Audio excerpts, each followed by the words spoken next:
നമസ്കാരം,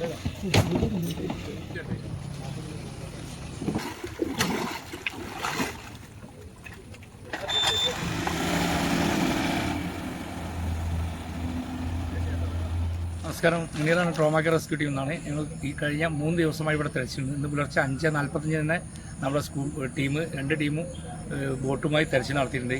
ശക്തമായ അടിയൊഴുക്കാണ് ഇവിടെ. സ്കൂബ ടീം പോലും ഇറങ്ങിയിട്ട് ഒഴുക്കിൽപ്പെട്ട് ഒഴുകിപ്പോകുന്നൊരവസ്ഥയാണ്. ഇനി റെയിൽവേ പാലത്തിൻ്റെ അടിയിൽ മാത്രമാണ് ഏക പ്രതീക്ഷ. അവിടെയാണ് കുടുങ്ങാൻ സാധ്യത. കാരണം മരത്തടികൾ കുടുങ്ങി കിടക്കുന്നുണ്ട്. അവിടെ ഇപ്പോൾ തെരച്ചിൽ നടത്തിക്കൊണ്ടിരിക്കുകയാണ്.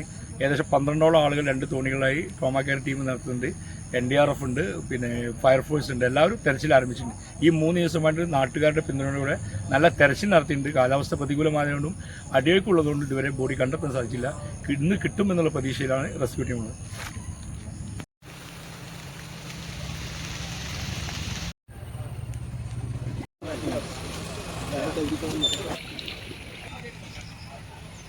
നമുക്കെല്ലാവർക്കും അറിയുന്നത് പോലെ തന്നെ ഊരപ്പുഴ കടലുണ്ടി പുഴയിലെ ഊരപ്പുഴ പാലത്തിൻ്റെ മുകളിലായിട്ട് കഴിഞ്ഞ ദിവസം മിഞ്ഞാന്ന് ഉച്ചയോടുകൂടിയാണ് ഈ അപകടം ഉണ്ടായത്.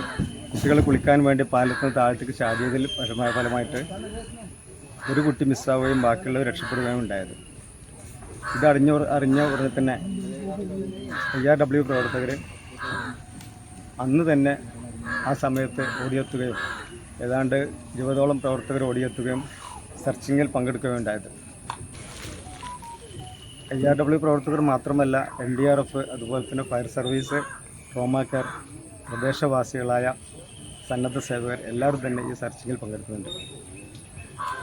ശേഷം ഇന്നലെ രാവിലെ വീണ്ടും IRW പ്രവർത്തകർ 25ഓളം പ്രവർത്തകർ ബോട്ടുമായി വരികയും സെർച്ചിങ്ങിൽ രാത്രി 7 മണി വരെ പങ്കെടുക്കുകയും ചെയ്തു.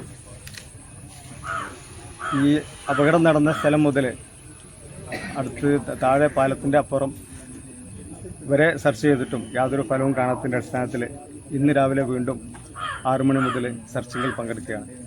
ഇന്നും 20ലധികം വളണ്ടിയേഴ്സ് ഇപ്പോൾ നിലവിൽ പങ്കെടുത്തുകൊണ്ടിരിക്കുന്നുണ്ട്. ശേഷം വളണ്ടിയേഴ്സ് ഇനിയും വന്നുകൊണ്ടിരിക്കുന്നു.